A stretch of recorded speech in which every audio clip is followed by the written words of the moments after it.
Ermənistan, Azərbaycan xalqına qarşı ən amansız cinayətlərdən birini Kəlbəcərin Başlıbel kəndinin sakinlərinə qarşı törədib. Kəlbəcər işğal olunarkən kəndin 30 sakini 113 gün mühasirədə, ac-susuz vəziyyətdə kahalarda gizlənərək yaşamaq uğrunda mübarizə aparıb.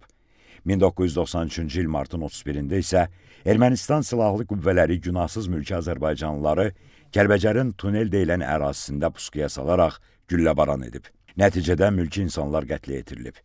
Ermənistanın Azərbaycana qarşı hərbi təcavüzü nəticəsində çoxsaylı cinayətlər törətməkdə təqsirləndirilən 15 nəfərin məhkəmə prosesinin növbəti baxış iclasında həmin hadisələr zamanı zərər çəkənlər ifadə verdilər.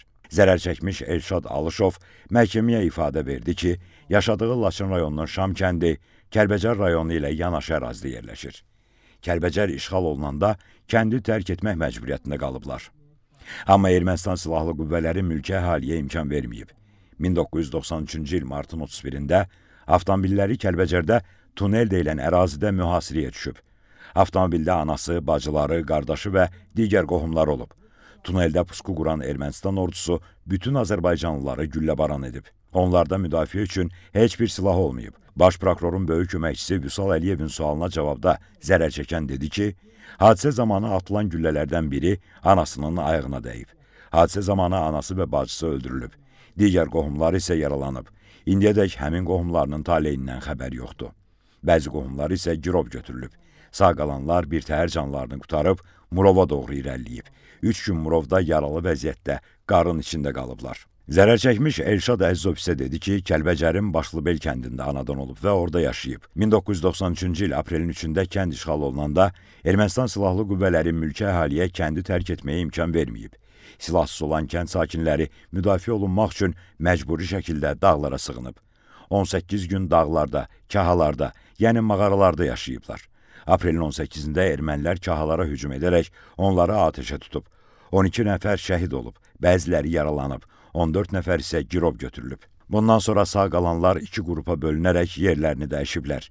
Mayın 12-sində gecə gizli şəkildə əvvəl qaldıqları kahalara qayıdaraq şəhidləri dəfn ediblər. Zərər çəkən ifadə verdi ki, həmin vaxt Ermənistan ordusu onlara zülm verib. Atanı oğlun gözləri qarşısında güllələyiblər. 113 gün Ermənistan Silahlı Qüvvələrinin mühasirəsində kahalarda yaşamaq uğrunda mübarizə aparıblar. Günlərlə ac-susuz qalıblar. Bəzən isə həyatlarını təhlükəyə ataraq gecələr gizli yolla kənddəki evlərinə gedib ərzaq götürüblər. Zərər çəkən bildirdi ki, 113 gündən sonra gizli yolla Daşkəsən rayonuna gəlib çıxıblar. Baş prokurorluğun dövlət ittihamının müdafiəsi üzrə idarəsinin şöbə rəisi Nəsir Bayramovun sualına cavabda bildirdi ki, ermənilərin Kəlbəcərə ərazi iddiası 1987-1988-ci ildən başlamışdı. Ermənilər azərbaycanlıları evlərini tərk etməsi üçün təzyiq göstərib. Kəlbəcər işğal olunanadək rayonda müxtəlif faciələr törədilib. Kənd işğal edilənədək isə Başlıbelin 1500-dən çox sakin olub. Dövlət ittihamçısı Təranə Məmmədovanın sualına cavabda dedi ki, Kəlbəcər işğal olunanda Ermənistan Silahlı Qüvvələri mülki əhalini 4 tərəfdən mühasirəyə alıb. Məqsəd əhalini məhv etmək olub. Çünki çıxış üçün mülki azərbaycanlılara yol verilməyib. Əhalinin yeganə çıxışı Murov istiqamətində dağ yolu olub. Məhkəmədə ifadə verən Habil Ələsgərov da Kəlbəcərin işğalı zamanı zərər çəkənlərdəndir. Dedi ki, Başlıbel işğal olunanda kənddən çıxa bilməyən 76 nəfər olub. Onlardan 62 nəfəri canlarını qurtararaq kahalara sığınıb. Aprelin 5-də Ermənistan Silahlı Qüvvələri kəndə hücum edərək evləri yandırıb. Aprelin 18-dən sonra isə Ermənistan ordusu kəndə yerləşib. Evlərə daxil olub qarət ediblər. Aprelin 18-də isə onların sığındığı kahalara hücum edərək 12 nəfəri qətlə yetiriblər. 14 nəfər isə girov götürüblər. Zərər çəkən ifadəsində həmin vaxt ermənilərin mülki azərbaycanlılara qarşı törətdiyi vəhşiliklərdən danışaraq söylədi ki, düşmən yaşlı, qadın, uşağa aman demədən güllə açıb. Ermənilər kahalara hücum edən zaman onun anasını da güllələyiblər. Bəzi azərbaycanlıları öldürərək meyitini yandırıblar. Bəzi azərbaycanlıları suda boğublar. 8 yaşlı uşağı amansızlıqla öldürüblər. 113 gündən sonra kahaları tərk edəndə babası orada qalıb, Başlıbeli tərk etməyib. İndiyədək də babasının taleyindən xəbər yoxdur. Zərər çəkən ifadə verdi ki, Ermənistan Silahlı Qüvvələri Başlıbeldə onun 3 ailə üzvünü güllələyib. Məhkəmədə hadisədən sonra Başlıbeldən çəkilmiş kadrlar nümayiş olundu. Habil Ələsgərov kadrlarda nümayiş olunan kahaları göstərərək dedi ki, orada 113 gün ərzaq və tibbi təminatları olmadan qalıblar. Ermənilər 7 yaşlı uşağı həmin kahada anasının gözü qarşısında güllələyiblər. Zərər çəkən baş prokurorun xüsusi tapşırıqlar üzrə köməkçisi Tuqay Rəhimlinin sualına cavabda söylədi ki, Başlıbel üçün yeganə çıxış tuneldə elən yol olub. Amma Ermənistan ordusu orada pusqu quraraq yolu bağlayıb. Ərazidə gizlənmək üçün meşə də olmadığından ümid kahalara qalıb. O, həmin kahalarda günlərlə ac-susuz, qaranlıqda qaldıqlarını dedi. Bildirdi ki, onlar ya kahalarda acından ölməli, ya da həyatlarını təhlükəyə ataraq gecə gizli şəkildə kəndə ərzaq dalınca getməlidirlər. Məhkəmədə ifadə verən tacirə Ələsgərova da Ermənistanın Kəlbəcərin Başlıbel kəndini işğal etməsi zamanı zərər çəkib. Bildirdi ki, kahalara hücum edən Ermənistan silahlı qüvvələri kənd sakinlərinə zülm verib. Aprelin 18-də kahalara edilən hücum zamanı qolundan yaralanıb. Zərər çəkən dövlət ittihamçısı Vüsal Abdullayevin sualına cavabda bildirdi ki, onlar 113 gün kahalarda soyuqda, ac-susuz vəziyyətdə sanki cəhənnəm yaşayıblar. Zərər çəkən Ədalət Abbasov isə bildirdi ki, onlar aprelin 13-də məcburi şəkildə Laçından Kəlbəcərə gəliblər. Çıxış üçün yeganə tunel yolu da Ermənistan silahlı qüvvələri tərəfindən bağlandığından Başlıbel sakinləri ilə bərabər kahalara sığınıblar. Ermənilər burada da onları rahat buraxmayıb. Kahalardakı ac-susuz vəziyyətdə olan mülki insanlara hücum edərək onları güllələyiblər. Zərər çəkən dövlət ittihamçısı Fuad Musayevin sualına cavabda dedi ki, Ermənistan ordusu onların qaldığı kahaları aşkarlayıb, atəş açdığından tez-tez yerlərini dəyişməli olublar. Aprelin 18-də ermənilər kahalara hücum edəndə 14 nəfəri girov götürüblər ki, onların əksəriyyəti qadın və yaşlı olub. Həmçinin kəndə edilən hücum zamanı evləri içində olan mülki əhali ilə birlikdə yandırıblar. Zərər çəkmiş Rüstəm Ələsgərov isə ifadəsində bildirdi ki, 1993-cü il aprelin 5-də Ermənistan silahlı qüvvələri kəndə hücum edib. Bir neçə saat dayanmadan kəndi atəşə tutublar. Bundan sonra ermənilər mütəmadi olaraq kəndə gələrək mülki insanlara atəş açıblar. Kənd sakinlərinə dəhşətli işgəncələr verərək onları qətlə yetiriblər. Aprelin 18-də isə kahlardakı mülki azərbaycanlıları aman vermədən öldürüblər. Yaşlı qadınlara zülm veriblər. Bir ailənin bütün üzvlərini güllələyiblər. Az yaşlı uşağı ananın qucağında qətlə yetiriblər. Zərər çəkən dedi ki, həmin vaxt o qardaşı ilə bərabər girov götürülənlər arasında olub.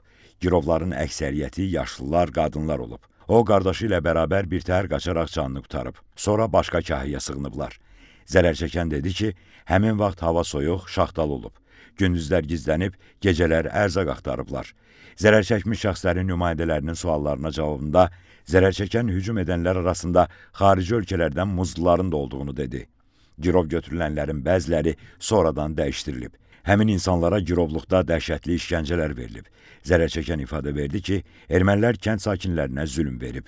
2 ayağı olmayan yaşlı kənd sakininə işgəncələr verdikdən sonra məktəbin həyətinə apararaq orada yandırıblar. Zərər çəkən Əli Zeynalov isə tunel hadisəsində qohumlarını itirib. Məhkəməyə ifadə verdi ki, 1993-cü il martın 31-də tunel deyilən əraziyə gələndə ermənilərin puskusuna düşüblər. Ermənistan silahlı qüvvələri heç kimə aman vermədən yaşlıları, qadınları, uşaqları gülləbaran edib. Dövlət ittihamçılarının suallarına cavabda dedi ki, onlar Kəlbəcəri 2 günə Murov istiqamətindən tərk edə biliblər. Məhkəmədə ifadə verən Arif Süleymanov isə dedi ki, aprelin 1-də mühasirədə qalan ailə üzvlərinə kömək etmək üçün piyada yolla Murov dağını aşaraq Kəlbəcər istiqamətinə getmək istəyib. Tərtər çayı boyu ərazi Ermənistan silahlı qüvvələri tərəfindən işğal olunduğu üçün gedə bilməyib. Yanşaq kəndi ərazisindən geri qayıtmaq məcburiyyətində qalıblar. Bir gün əvvəl isə Kəlbəcərdən qalxan sonuncu vertolyot da Ermənistan silahlı qüvvələri tərəfindən vurulub. Ermənistan ordusu tunel deyilən ərazidə azərbaycanlıları pusquya salmaq üçün mövqe tutub. Tuneli keçməyə cəhd edən bütün avtomobilləri atəşə tutublar. Ona görə də insanlar məcburən Murova doğru istiqamət götürüb. Həmin yolu isə şaxtalı, qarlı havada getmək olduqca çətin idi. Kəndi tərk edən əhalinin böyük əksəriyyəti yaşlı olduğundan irəliləyə bilməyib. Zərər çəkən dedi ki, Başlıbel kəndi işğal olunan zaman anasını itirib. 1993-cü il aprelin 3-də Murov yolu da tam bağlanıb. Məhkəmə prosesi mayın 15-də davam etdiriləcək. Bakı Hərbi Məhkəməsində hakimlər Zeynal Ağayevin sədrliyi, Camal Ramazanov və Anar Rızayevdən ibarət tərkibdə keçirilən məhkəmə iclasında zərər çəkmiş şəxslərin bir qismi, onların hüquqi varisləri və nümayəndələri də iştirak edirlər. Qeyd edək ki, Ermənistan dövlətinin, onun dövlət qurumlarının vəzifəli şəxslərinin, hərbi qüvvələrinin və qanunsuz silahlı birləşmələrin bilavasitə rəhbərliyi və iştirakı, şifahi yazılı qaydada verdiyi tapşırıq, göstəriş və təlimatları, maddi, texniki, şəxsi heyətlə verdiyi dəstəyi, mərkəzi qaydada idarəçiliyi əsasında, eləcə də ciddi nəzarət altında Azərbaycan ərazisində daxili və beynəlxalq hüquq normalarına zidd şəkildə Azərbaycana hərbi təcavüz etmək məqsədi ilə yaradılmış, həmçinin Robert Köçəryan, Serj Sarkisyan, Vazgen Manukyan, Vazgen Sarkisyan, Samvel Babayan, Vitali Balasanyan, Zori Balayan, Seyran Ohanyan, Arşavir Qaramyan, Monte Melkonyan və digərlərinin rəhbərliyi, bilavasitə və dolayı iştirakları ilə Ermənistan dövləti, o cümlədən sözügedən cinayətkar birlik tərəfindən aparılan təcavüzkar müharibənin gedişində törədilmiş çoxsaylı cinayət faktlarına dair cinayət işi üzrə 15 nəfər erməni əsilli təqsirləndirilən şəxs ittiham edilir.